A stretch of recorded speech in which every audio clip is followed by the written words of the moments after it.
Greetings and salutations, viewers. I'm StarPrincessHLC, and I think I'm gonna need some therapy after that last episode of A Hat in Time.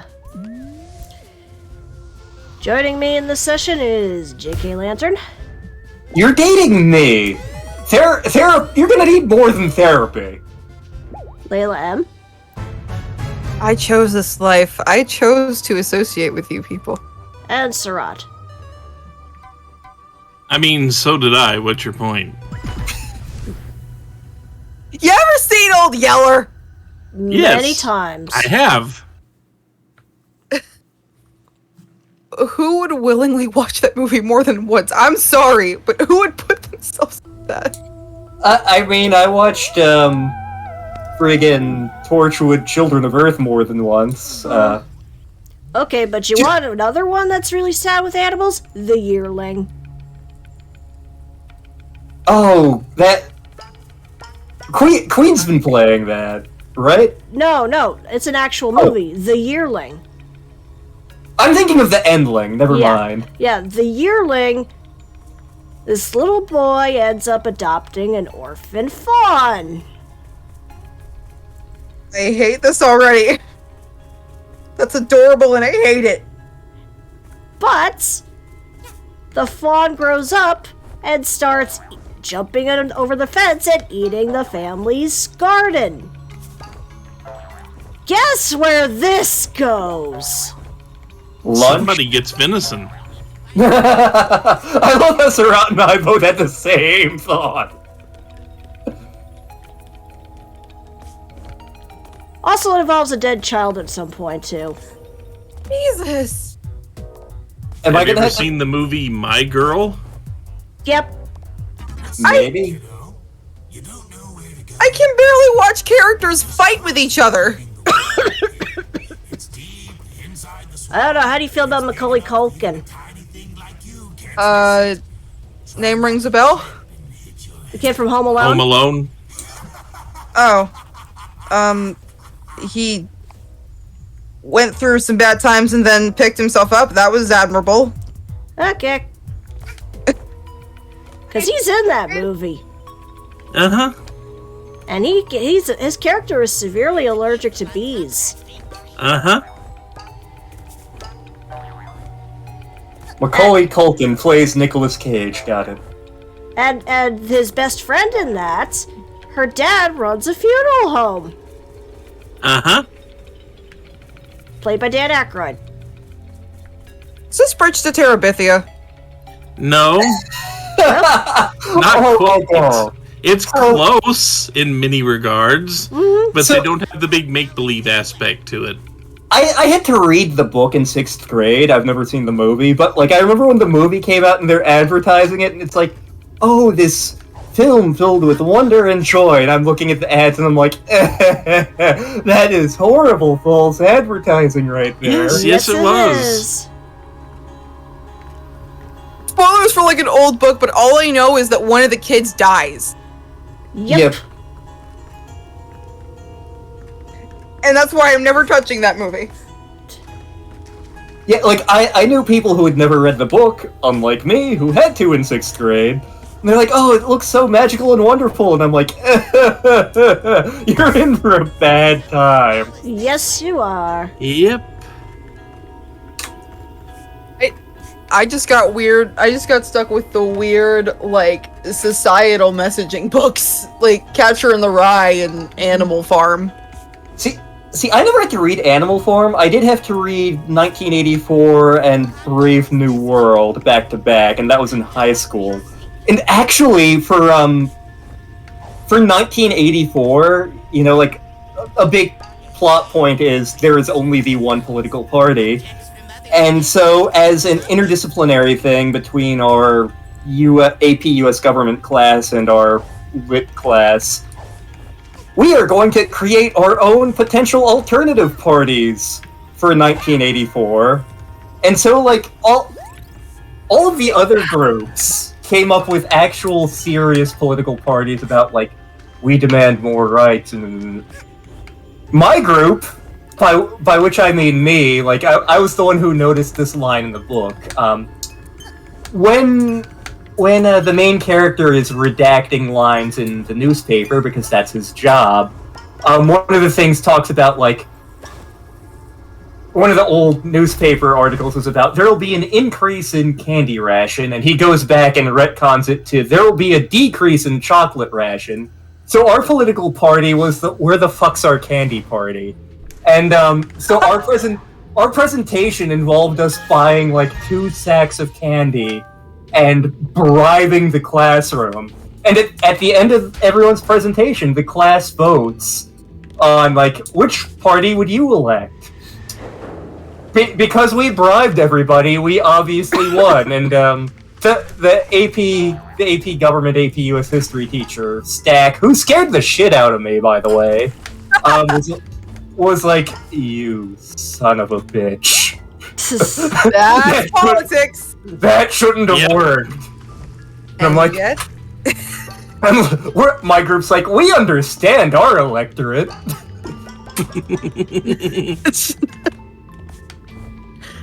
Did anyone come up with the quadruple speak party? I'm not sure if anyone did or not, but they should have.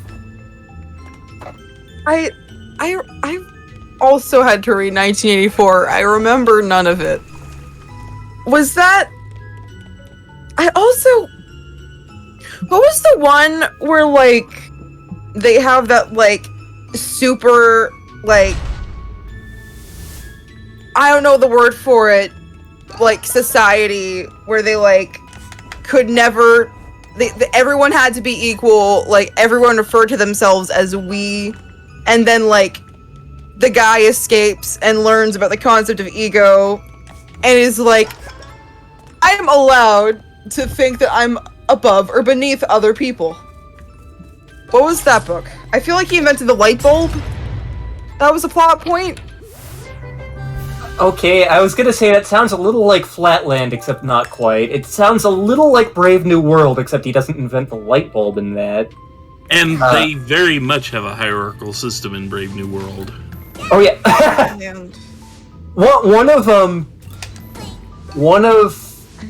One of the other sites for supervillain high school, the Spotsy High site, because I went to the SCTC/Riverbend site, but the Spotsy site made a point of dividing themselves into the hierarchy.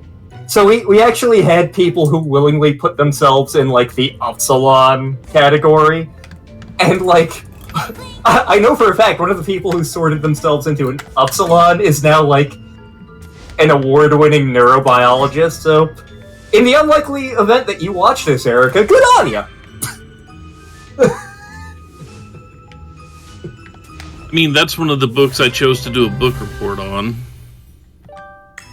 Yeah, when I was taking one of the 2 AP English tests that I took, I can't remember if it was English Lit or English Comp because I took both of them, but one of the assignments we were given was like make up a little review rhyme for one of the books you've read throughout your career here, so that number 1, you can refresh yourself on it, and number 2, I can use it as a teaching aid later when I'm teaching these fucking other kids this stuff. And so mine ended up being on Brave New World, because that one left an impression on me.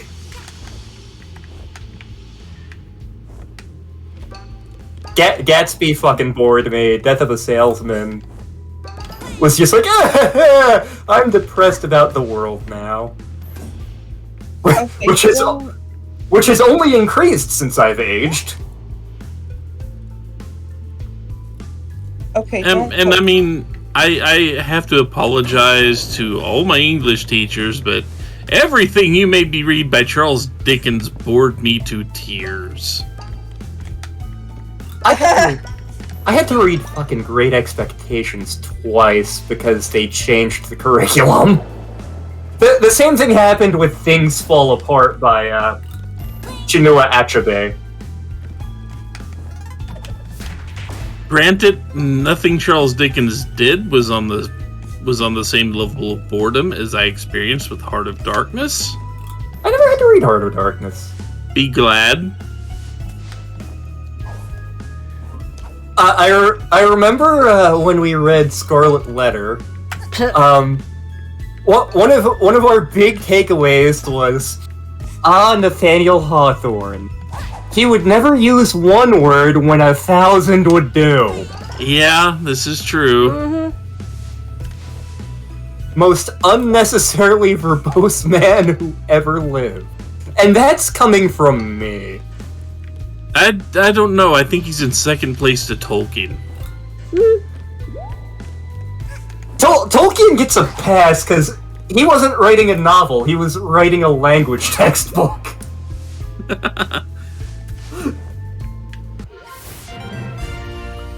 Now I'm hung up on that book because I feel like I would appreciate the book so much more now than I did at the time. Which one?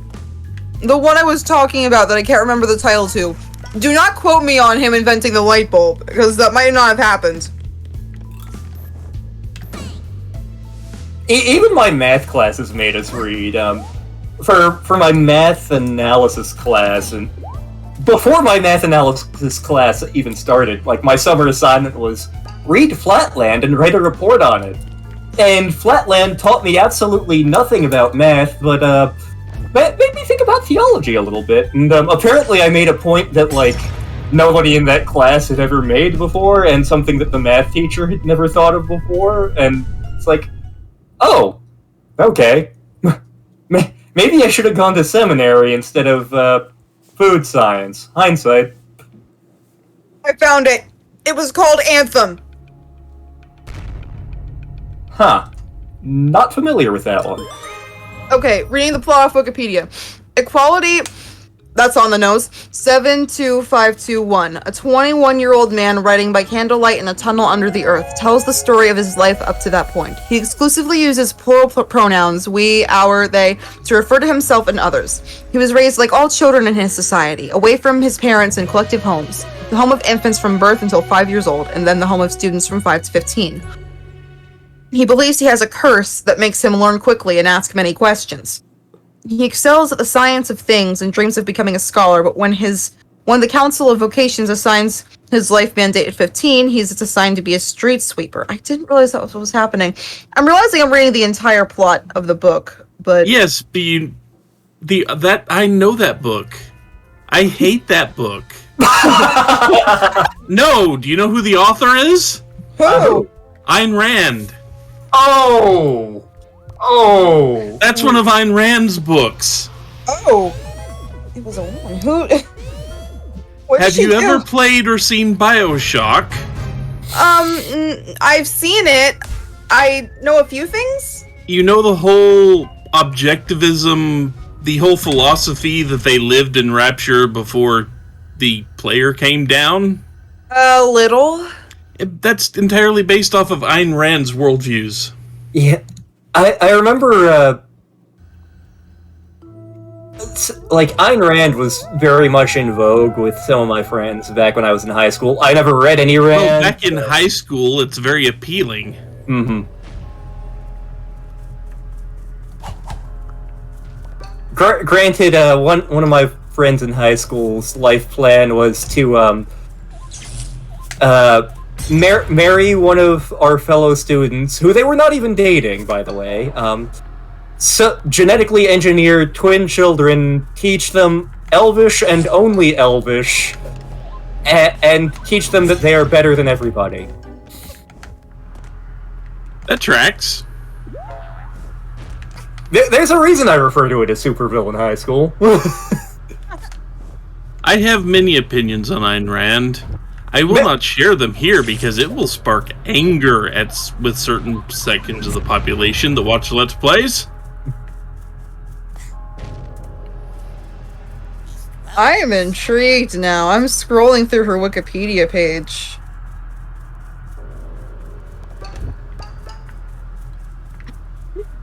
But yeah, cherry bombs.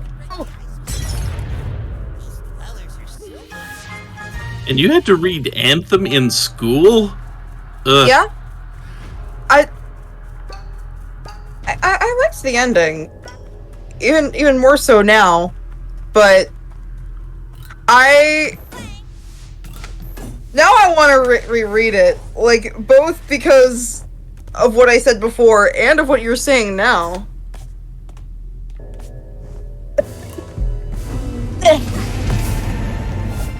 Oh god, it's the Great and Mighty Pooh. Oh yeah, one of the boss fights is a toilet. Super toilet! So much clogging. You beat me to it, you bastard! Just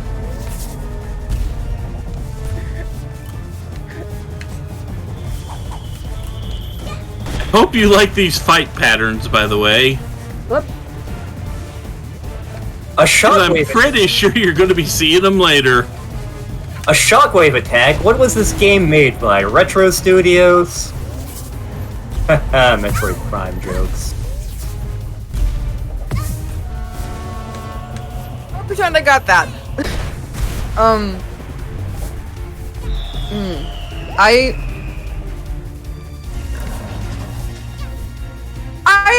rewatched like a couple episodes of Fairly Odd Parents recently, and like I've never actually processed the things they said in those shows when I was a kid.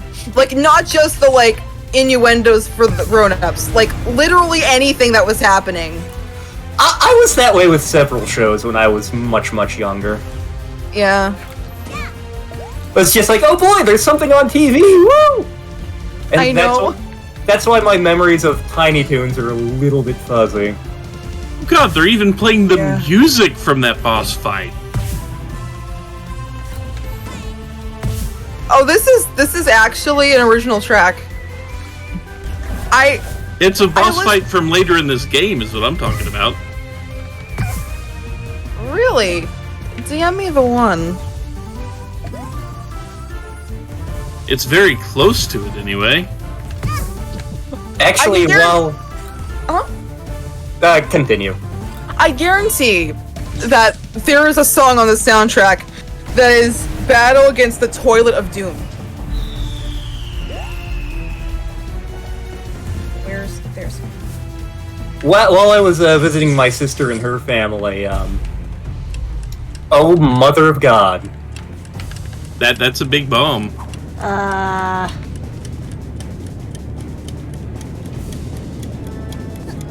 Harry, I'm gonna blow up unless you take a bath!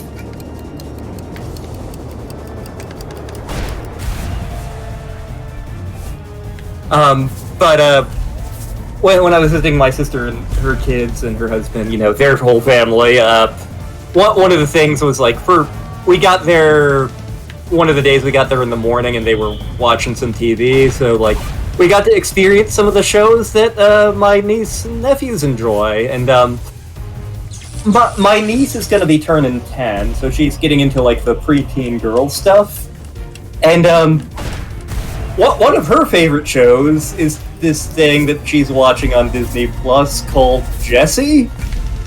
Oh my god! I grew up with that! Yeah, she's really digging that, and I'm like, yep, this is definitely a preteen girl show. Mm-hmm. I want to rewatch it. I loved Jessie! Watch it suck! Like, I was watching it, and I'm like, this is definitely a show.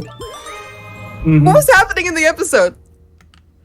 Let's see here. There were a couple we went through. So there was one where Jessie like accidentally dropped a tiara off the side of the building, and Rich Bitch downstairs stole it. So they had to have their butler take Rich Bitch downstairs on a date while they tried to steal the tiara back. Meanwhile, the other kids were trying to shoot a funny internet video with the giant lizard. Yes, Mrs. Kipling, or Mr. Kipling at the time. Turns out she was a girl. There was another episode where, like, they got lost on the subway in New York. Yep. Intruder alert!